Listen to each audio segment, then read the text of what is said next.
안녕하십니까, 학부모님. 바쁘신 가운데도 우리 아이들의 성장을 위해 함께 해주셔서 진심으로 감사드립니다. 오늘은 우리 아이들이 단순히 지식을 배우는 것을 넘어 세상을 바라보는 방법을 배우는 교육, IB의 핵심 개념인 세계적 맥락에 대해 말씀드리겠습니다. 이 맥락은 아이들이 배운 내용을 삶과 연결하고 더 깊이 생각하도록 돕는 중요한 안경이라고 이해하시면 좋겠습니다. 요즘 아이들은 단순히 정답이 무엇인가요? 라고 묻기보다 왜 그런가요? 이건 우리 삶과 어떤 관계가 있나요? 와 같은 질문을 던집니다. 이러한 변화는 단순한 호기심이 아니라 세상을 이해하려는 사고의 깊이가 자라고 있다는 신호입니다. IB 교육은 바로 이런 질문을 자연스럽게 이끌어내는 구조를 가지고 있습니다. 아이들이 공부를 힘들어하는 가장 큰 이유 중 하나는 이걸 왜 배우는지 모르겠다는 점입니다. IB의 세계적 맥락은 이 질문에 대한 답을 제공합니다. 아이들은 교과 내용을 배우면서 동시에 이것이 자신의 삶과 사회에 어떻게 연결되는지를 이해하게 됩니다. 이 과정에서 학습은 단순한 의무가 아니라 의미 있는 활동으로 바뀌게 됩니다. IB는 아이들이 세상을 바라보는 관점을 넓혀주기 위해 6가지 세계적 맥락을 제시합니다. 이 6가지는 서로 다른 시각에서 세상을 바라보게 해주는 안경이라고 생각하시면 됩니다. 아이들은 이 안경을 통해 하나의 주제를 여러 방향에서 이해하고 더 깊이 있는 사고를 하게 됩니다. 첫 번째 안경은 정체성과 관계입니다. 아이들은 나는 누구인가, 우리는 어떤 존재인가를 고민하며 자신과 타인을 이해하게 됩니다. 이 과정은 단순한 자아 탐색을 넘어 타인의 감정을 이해하고 공감하는 힘으로 이어집니다. 두 번째는 시공간의 방향성입니다. 아이들은 역사를 단순히 외우는 것이 아니라 시간과 공간 속에서 인간과 문명이 어떻게 연결되어 있는지를 이해하게 됩니다. 이를 통해 과거를 현재와 연결해 생각하는 힘을 기르게 됩니다. 세 번째는 개인적, 문화적 표현입니다. 아이들은 예술, 언어, 문화 속에서 인간이 어떻게 생각과 감정을 표현하는지 배우며 자신의 표현 방식도 함께 발전시킵니다. 이 과정은 창의성과 감수성을 동시에 키워줍니다. 네 번째는 과학과 기술의 혁신입니다. 아이들은 과학 원리를 배우는 것을 넘어 기술이 사회와 환경에 어떤 영향을 미치는지를 함께 고민합니다. 즉, 지식을 책임감 있게 사용하는 태도를 배우게 됩니다. 다섯 번째는 세계화 및 지속 가능성입니다. 아이들은 우리가 하는 작은 선택이 지구 반대편 사람들에게 어떤 영향을 줄 수 있는지를 이해하게 됩니다. 이를 통해 더 넓은 시야와 책임감을 갖게 됩니다. 여섯 번째는 공정과 발전입니다. 아이들은 사회의 공정성, 자원의 분배, 평화와 갈등 문제를 고민하며 책임 있는 시민으로서의 역할을 배우게 됩니다. 이 과정은 아이를 단순히 똑똑한 사람이 아니라 올바른 판단을 하는 사람으로 성장시킵니다. 학부모님, 지금까지 살펴본 6가지 세계적 맥락은 우리 아이들이 세상을 바라보는 눈을 넓혀주는 중요한 도구입니다. 그렇다면 여기서 한 가지 질문을 드리고 싶습니다. 아이들이 이렇게 세상을 바르게 이해하는 것에서 교육이 끝나도 괜찮을까요? IB 교육은 여기서 한 걸음 더 나아갑니다.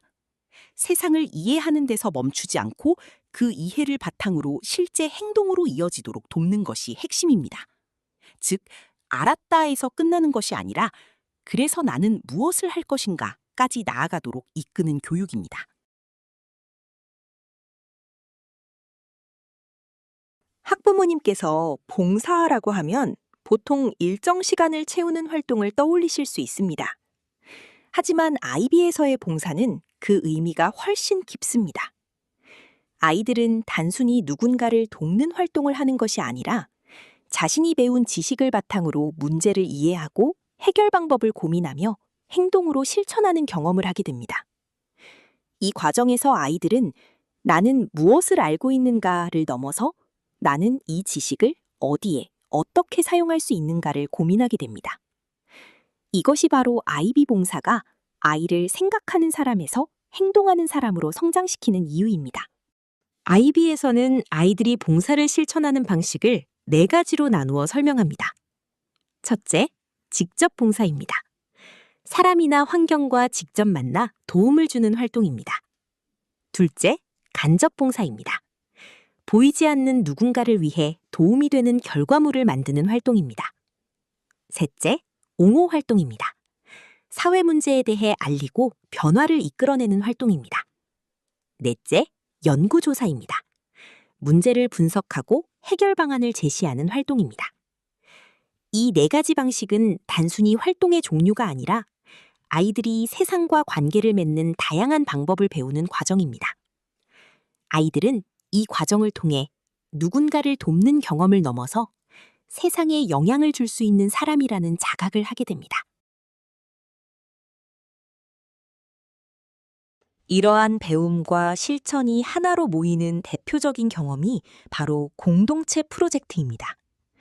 이 프로젝트는 교사가 정답을 주는 활동이 아니라 학생이 스스로 문제를 발견하고 계획하고 실행하는 자기주도적 탐구의 정점입니다. 아이들은 우리 주변에 어떤 문제가 있는가를 고민하고 그 문제를 해결하기 위한 방법을 스스로 설계하고 실천합니다. 이 과정에서 아이들은 단순히 지식을 배우는 학생이 아니라 세상과 연결된 주체적인 학습자로 성장하게 됩니다. IB의 봉사학습은 단순한 활동이 아니라 체계적인 5단계 과정을 통해 이루어집니다. 첫째, 문제를 탐색하는 조사 단계. 둘째, 계획을 세우는 준비 단계. 셋째, 실제로 행동하는 실행 단계. 넷째, 경험을 돌아보는 성찰 단계. 다섯째, 결과를 나누는 입증 단계입니다. 이 과정이 중요한 이유는 아이들이 단순히 무언가를 해봤다에서 끝나는 것이 아니라 생각, 행동, 성찰, 성장의 순환을 경험하기 때문입니다. 이 반복 속에서 아이들은 점점 더 깊이 있는 사고와 실천력을 갖추게 됩니다. 학부모님, 지금까지의 과정을 하나로 연결해 보시면 IB 교육이 어떤 아이를 키우고자 하는지 분명하게 보이실 것입니다. 세상을 다양한 관점으로 이해하는 통찰력, 그리고 그 이해를 바탕으로 행동으로 옮기는 실천력. 이 2가지가 만나면 아이들은 단순히 공부 잘하는 학생이 아니라 책임감 있는 세계 시민으로 성장하게 됩니다. 이것이 IB 교육이 궁극적으로 지향하는 모습입니다. 마지막으로 학부모님께 한 가지 마음을 나누고 싶습니다. 우리 아이들이 단순히 시험에서 좋은 점수를 받는 것만으로 충분할까요? 아니면 세상을 이해하고 타인을 배려하며 자신의 배움을 통해 세상에 긍정적인 변화를 만들어내는 사람으로 자라기를 바라실까요? IB 교육은 후자를 선택합니다. 아이들이 지식을 넘어 삶을 배우고 배움을 통해 세상에 의미 있는 영향을 주는 사람으로 성장하도록 돕는 교육입니다. 학부모님의 따뜻한 관심과 응원이 더해질 때 우리 아이들은 더욱 단단하고 빛나는 모습으로 성장할 것입니다. 오늘 함께해 주셔서 진심으로 감사합니다.